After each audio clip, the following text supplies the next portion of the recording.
2.4C impacts of the primary and secondary sector on the physical environment.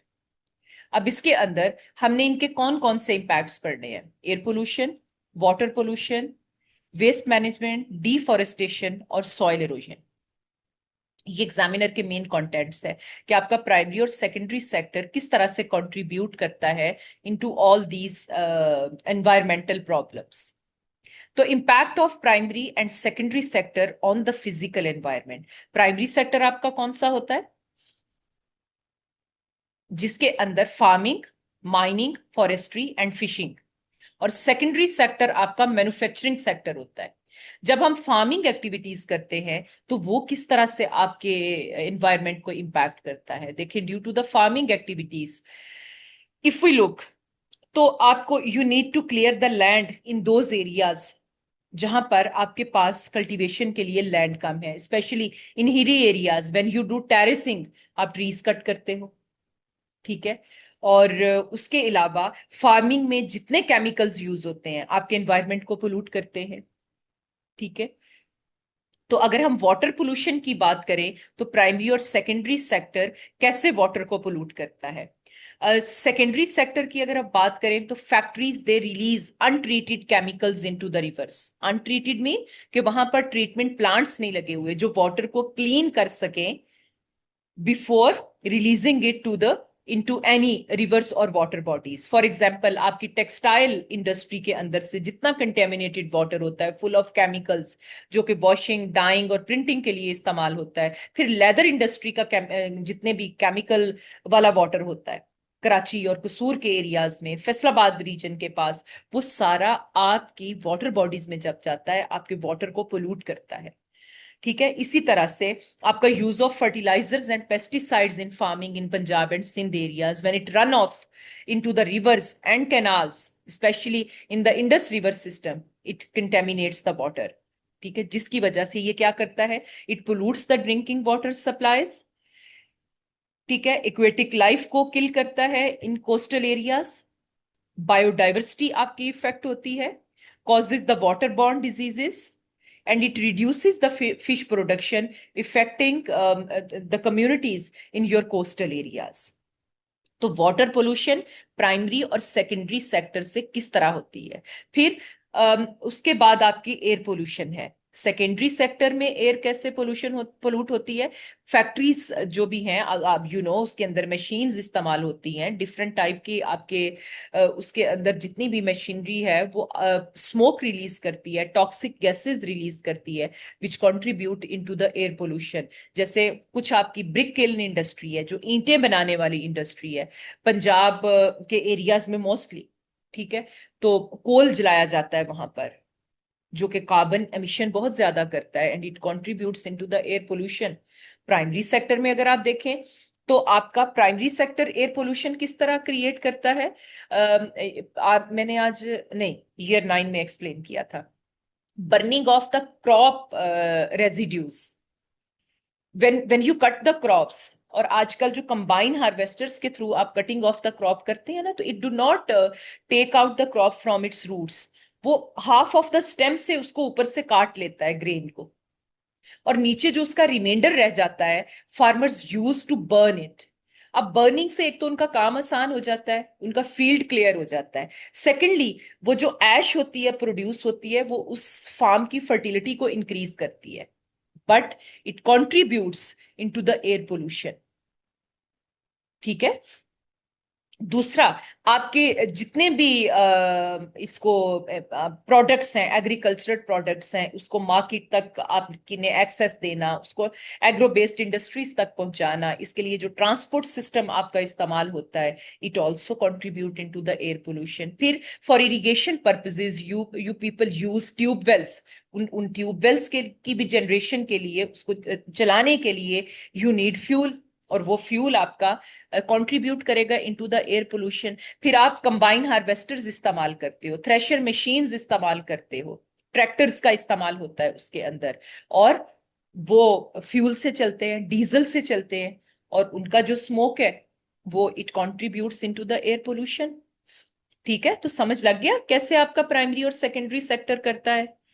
तो जिससे severe smog in cities like Lahore and Islamabad, respiratory diseases, it reduce visibility, ठीक है, which affects your transport system and safety and overall आपका climate change होता है, ठीक है, green house gases के जो एमिशन है, it lead towards global warming. Deforestation and soil erosion, cutting down of the trees आपकी सेकेंडरी इंडस्ट्री है.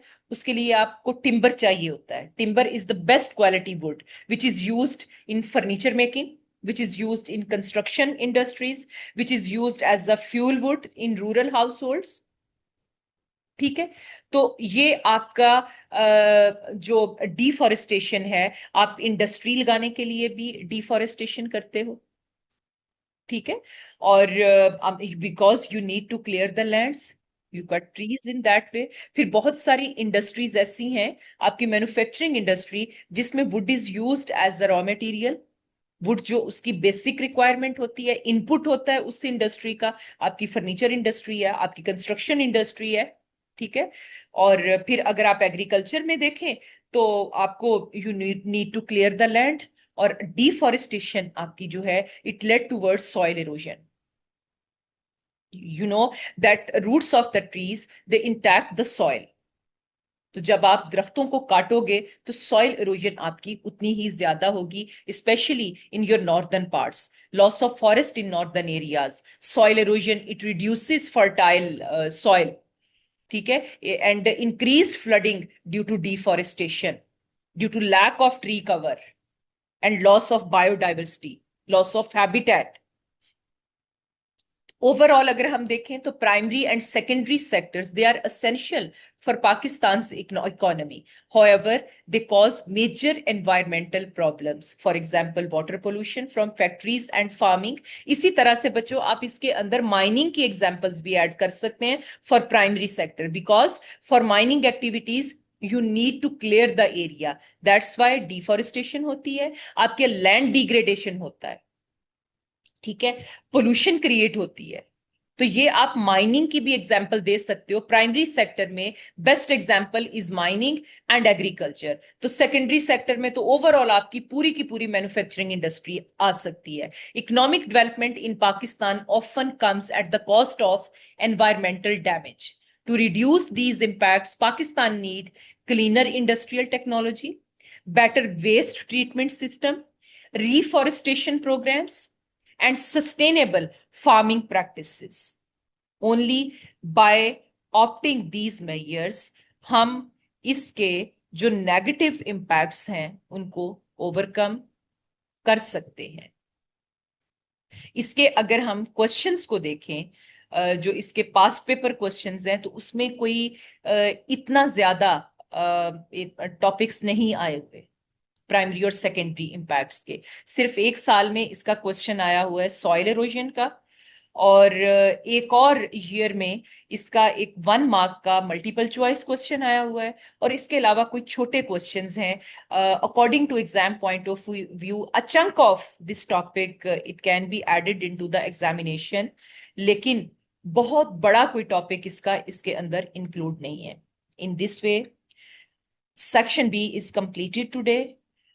I will try my best that by tomorrow I will provide you whole question bank of section B, क्योंकि section B का अभी तक मैंने आप लोगों के साथ question bank शेयर नहीं किया, ठीक है.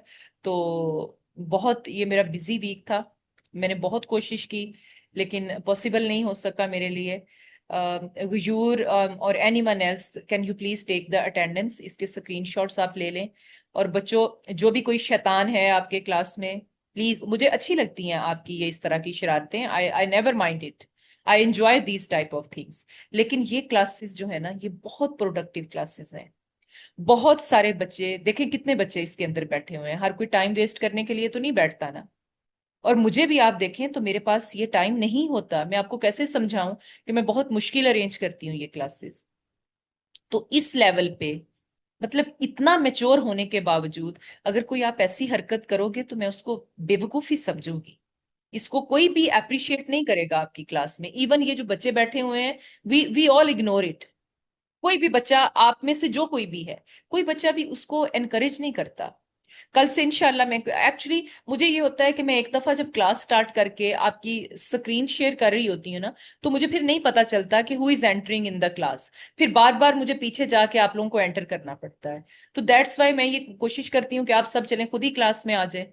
तो मुझे नहीं लगता था कि इस तरह से कुछ होगा, लेकिन ये चीजें आपकी परफॉर्मेंस पे बहुत इफेक्ट करती हैं। When you sit in class just for enjoyment. आपने पूरे 2 साल एंजॉय किया है, और इस उस एंजॉयमेंट का रिजल्ट भी आपके पास है। अगर थोड़ा सा सीरियस हो जाएंगे इन क्लासेस में, तो उसका रिजल्ट भी आपको जरूर मिलेगा पॉजिटिवली।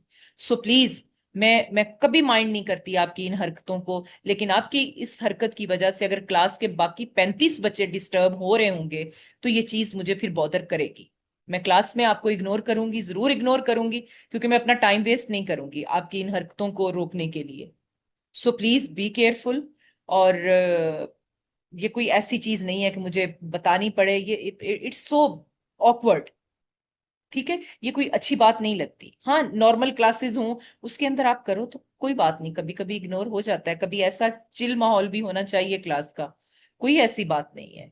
लेकिन बच्चों, this is not the time for enjoyment. ठीक हो गया?